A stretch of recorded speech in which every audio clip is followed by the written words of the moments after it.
It was a story so astonishing, few would believe what happened. I feel like I am some character in this crime drama. I'm like in a movie. A crime forever changing the lives of two people. I was mentally preparing myself for a fight, and it would have to be a fight to the death. I'm telling the truth. I know it's the craziest thing. Denise Huskins and Aaron Quinn were both working as physical therapists in Vallejo, California when they met. I could see who Aaron was, the man he was, and the good in him. Aaron had just broken up with his fiancée, and even though Denise worried he might still have feelings for his ex, they started dating. When I went up to visit and it met up with Aaron and her, wow. But 7 months into the relationship, his ex-fiancée was a source of tension. Denise found out Aaron was texting her, saying he wanted to get back together.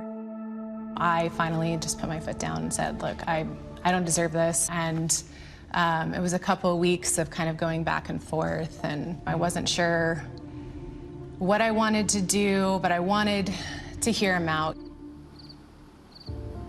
Denise and Aaron talked it over for hours at his house. We had to rebuild trust, but as long as he was willing to really give this a full shot, then we could try again. Emotionally drained, the couple went upstairs to go to sleep around midnight. At 3 a.m., a voice says, "Wake up, this is a robbery." An intruder wearing a wetsuit was in the bedroom. Laying zip ties on the bed, the intruder told Denise to bind Aaron's feet together and his hands behind his back, then ordered her to walk to the bedroom closet. He got my laptop and then forced me to give up my social security number, my bank accounts. He covered their eyes with swimming goggles that had been covered in duct tape to block their sight and put headphones on them, then drugged them with a sedative. They're going to take all my money. That's fine, I'll figure it out. And obviously I was wrong about that. The intruder told Aaron he was going to communicate with him via text and email. Tells me I need to stay there till the morning. I have to call in sick to work, and they had given me Denise's passcode to her phone. I need to text her boss and tell him that she had a family emergency, was going to be gone for the week. Aaron was also told he would have to withdraw money from his bank and that there'd be a camera monitoring his moves. If I tried to communicate, they would hurt Denise. If I went to the police, they would kill her. The intruder kidnapped Denise, putting her in the trunk of Aaron's car. Alone and drugged, Aaron tried to stay awake, but couldn't. My alarm went off, and I called in sick. I was able to wiggle my hands free. And I texted our manager, and then I was trying to stay awake, and I just passed out again. I didn't wake up till 11:30. Concerned the camera that the intruder had installed was tracking him, Aaron hesitated to call 911, but eventually did. The police are summoned to his home, and phase 2 of the nightmare begins. Aaron said that the two police officers who arrived were immediately suspicious of his story. From the police perspective, what they're confronted with is a man who said that his girlfriend was kidnapped in the middle of the night. There is a crazy story about this home invasion. They see all the components of what you might expect to see objectively in a domestic violence murder. Aaron agreed to go to the station to give a statement, but the police began focusing on his relationship with Denise. Is there tension in the relationship? Is she mad?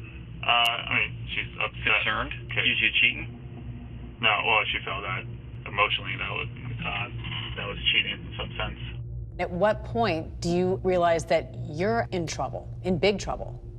I don't know, about 45 minutes in, he leans back in his chair and he tells me, "I don't think you're being truthful.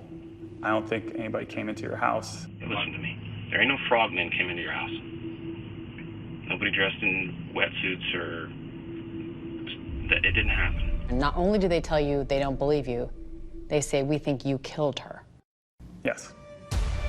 With no sign of Denise, police notify her parents. The detective told me to expect the worst.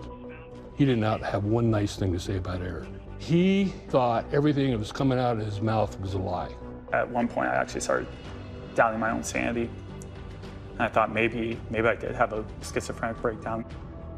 Aaron, exhausted, traumatized, and thinking he was about to be arrested, hired a lawyer. I know the police officers, and I say, okay, is he under arrest? Well, if he's not under arrest, it's time to say, good night, Gracie. Aaron and his attorney knew they needed proof that Denise was still alive. In a twist, the San Francisco Chronicle got a proof of life message from the kidnapper that same day. My name's Denise Huskins, and I'm kidnapped. Otherwise, fine. She is clearly still alive, and rather than entertain the possibility that, oh my gosh, maybe this story is true, they immediately shift into, well, this must be a hoax. This morning, a shocking twist. Denise Huskins found safe in Huntington Beach. On Wednesday, March 25th, news breaks that Denise Huskins, who's been missing for 48 hours, reappears in Huntington Beach, 400 miles away from where she was kidnapped. The bizarre kidnapping case that looked like a real-life Gone Girl. The movie Gone Girl is about a woman who fakes her own kidnapping,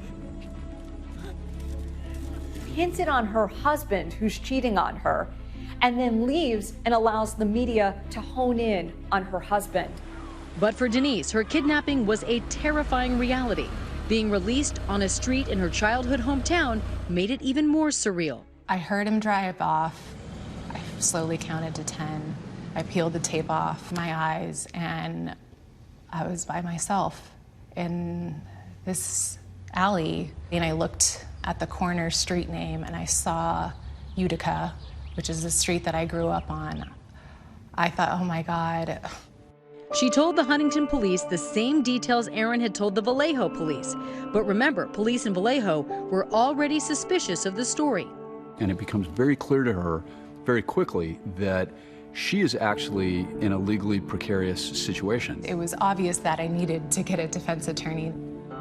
She hired Doug Rappaport, who told her to come back to Vallejo and go directly to his office. Meanwhile, what's being portrayed to the media is Denise isn't cooperating.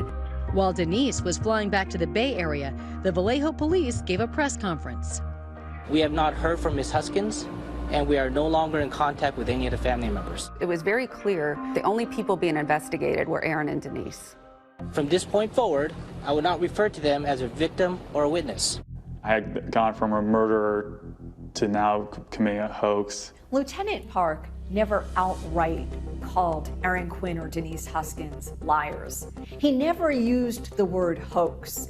But if you listen to the entire press conference, the whole premise of it is that the two of them were lying and that this kidnapping never happened. The fact that we've essentially wasted all of these resources for really nothing is upsetting. Denise would spend the entire night at her attorney's office recounting the ordeal she just survived. When she was going through the story, the emotion was so real. Not only were the facts consistent, but I remember the most telling fact was when she was taken to the house and she was bound. She had been in the trunk for hours. She also shared information with her lawyer that she didn't tell police. She said her kidnapper had threatened her not to reveal that he had been in the Marines and that she had been raped. During the course of those 2 days, he did rape her and videotape it. And not just once? No. After 2 days of Denise feeling like her life is being held in the balance every moment, her kidnapper comes to her and says, I'm going to release you. Denise's attorney told her that the best way to find whoever did this was go speak with the Vallejo police and the FBI, who questioned her. It seemed like that FBI agent's main goal was only to trip me up. And he made me go through the assaults again, what position I was put in, what his body felt like. The FBI agent told me after we concluded Denise's interview that he was 99% certain that she was lying. And he told my attorney, you should watch the movie Gone Girl, it'd explain a lot. Even when the San Francisco Chronicle received another email filled with details about the kidnapping saying it isn't a hoax, Vallejo police did not change their assumption that Aaron and Denise's story was too unbelievable to be true. While all of this is going on, you two haven't seen each other yet. And in captivity, I kept picturing him. I kept just visualizing what that feeling must be like to finally feel safe in his arms again. And so when he knocked on that door and I open it, oh God, I mean, we just embraced and like we're just crying and holding each other. Up next, Denise and Aaron still under a cloud of suspicion until one police officer makes a startling connection. There was just no denying that this wasn't his first time committing a crime. I just had to figure out where these other crimes occurred. Hi everyone, George Stephanopoulos here. Thanks for checking out the ABC News YouTube channel. If you'd like to get more videos, show highlights, and watch live event coverage, click on the right over here to subscribe to our channel, and don't forget to download the ABC News app for breaking news alerts. Thanks for watching.